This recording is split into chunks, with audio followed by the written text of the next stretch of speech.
You know what I think? I think we live in a time where a lot of people are going to end up deeply lonely one day. Not because they couldn't find people, not because nobody wanted them, but because they confused access with quality. And nobody wants to say that conversation out loud. Everybody keeps repeating, "There's plenty of fish in the sea." Yeah, there is. But let's be honest about what's actually in the sea now. Emotionally unavailable people, performative people, ego-driven people, people addicted to validation, people who want attention without responsibility, people who know how to flirt, impress, and excite, but have absolutely no idea how to love properly. That's what's everywhere now.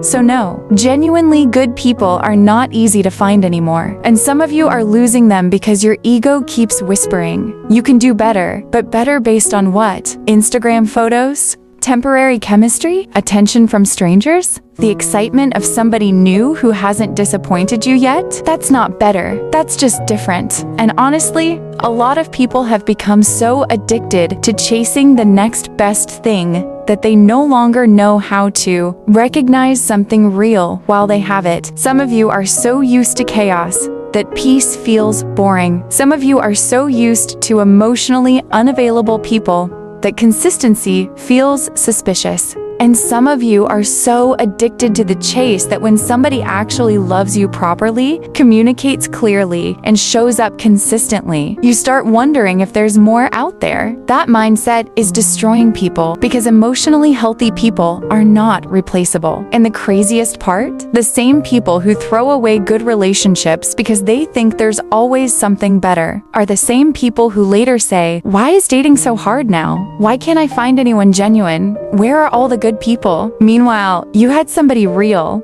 You just got distracted by the illusion of options. That's the conversation nobody wants to have because people love blaming modern dating while actively contributing to everything wrong with it. And years later, after enough temporary people, enough situationships, enough emotionally empty connections, you finally realize something terrifying. You weren't surrounded by options. You were surrounded by distractions. There's a difference, see? Having a lot of people interested in you does not mean you're deeply loved. Getting attention is easy now. Real connection? That's rare. Anybody can text you good morning. Anybody can flirt. Anybody can repost relationship quotes. Anybody can pretend to care for a few weeks. But very few people know how to stay. Very few people know how to be accountable. Very few people know how to love without constantly looking over your shoulder for something better. And social media made this worse. Because now everybody thinks they deserve perfection. One disagreement? Replace them.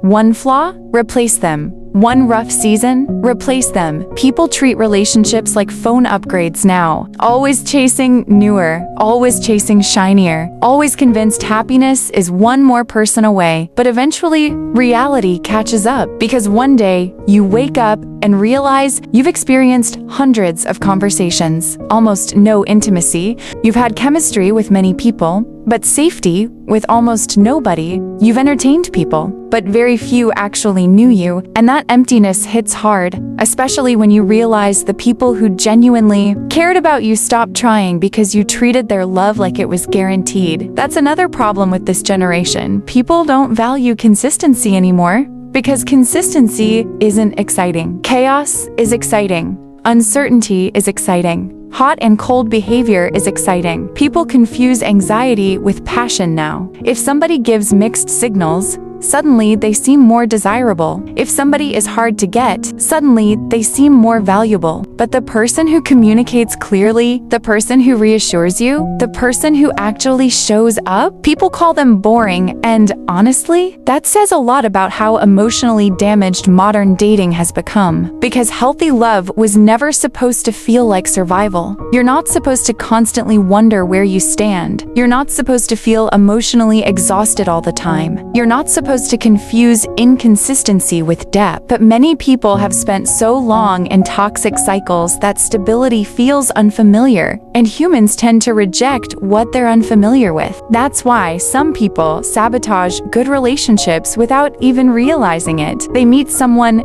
emotionally healthy, and suddenly they feel uncomfortable, not because the person is wrong for them, but because peace forces you to confront your own chaos. And a lot of people would rather chase intensity than heal, because healing requires accountability. It requires honesty. It requires admitting that maybe the problem wasn't always bad luck. Maybe sometimes the problem was your inability to appreciate healthy love because dysfunction felt more familiar. And listen, this isn't about settling. People hear conversations like this and immediately think, so you're saying stay with anybody? No. Standards matter, compatibility matters, respect matters. But there's a difference between having standards and having unrealistic fantasies created by social media and endless options. Some people are rejecting genuinely good partners because they think there's always someone richer, prettier, more exciting, more perfect around the corner. But perfection doesn't exist. Every human being will disappoint you eventually. Every relationship will require patience eventually. Every connection will go through boring seasons eventually. That's real life, and the people who understand that, they build lasting relationships. The people who don't, they spend years chasing emotional highs while becoming emptier and lonelier. And loneliness doesn't always look like being alone. Sometimes, loneliness looks like constantly talking to people who don't care about you deeply. Sometimes, loneliness looks like always having somebody in your bed, but nobody emotionally safe in your life. Sometimes, loneliness looks like being surrounded by attention while feeling completely unseen. That's the scary part, because modern dating gives people the illusion that they're connected. But a lot of people aren't connected at all. They're distracted. Distracted by validation, distracted by attention, distracted by the fantasy that something better is always waiting. And eventually, that mindset destroys your ability to commit to anything real. Because commitment requires choosing somebody repeatedly, not just when they're exciting, not just when they're perfect, not just when they're easy to love. Real love is choosing each other through ordinary days too. And some people don't know how to handle ordinary anymore. Everything has to feel intense. Everything has to feel cinematic. Everything has to feel like dopamine. But love is not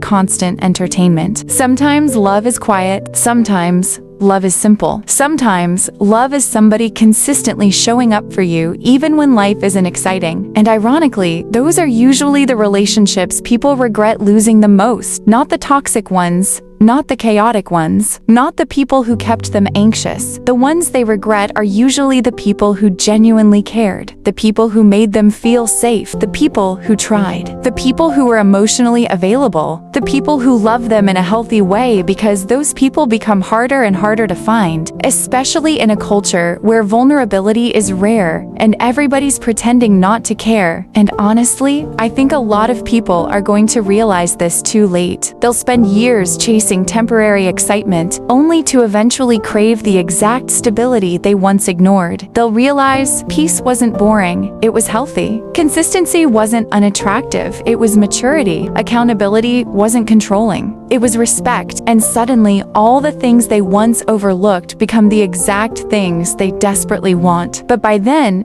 some of the people they lost have already healed, already moved on, already given that love to somebody who appreciated it. That's life. And it's sad because people think good relationships are easy to replace. They're not. A genuinely kind person is rare.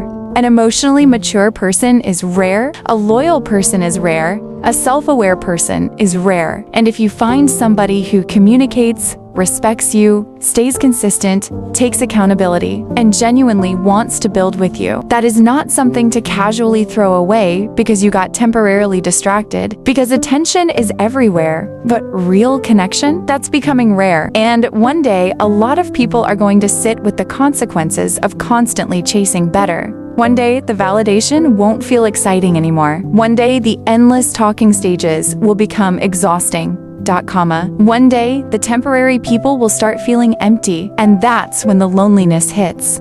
Not because nobody wanted you, but because you kept overlooking depth while chasing stimulation. And maybe the hardest truth of all is this: a lot of people don't actually want love. They want the feeling of being desired, and those are not the same thing, because love requires sacrifice. Love requires consistency. Love requires emotional responsibility. Validation only requires attention, and attention is cheap now. That's why people can have thousands of followers and still feel deeply alone. Because being watched is not the same as being known. Being desired is not the same as being valued. And being surrounded by people is not the same as being genuinely loved. So if you find something real, stop treating it like it is very replaceable. Because one day you may discover that what you lost was actually rare, and rare things become harder to find in a world full of temporary people. If this helped you understand the pattern, follow soft power psychology for more clarity, not confusion in love. And don't forget to like, comment, share, and subscribe, and turn on notifications so you don't miss the next breakdown.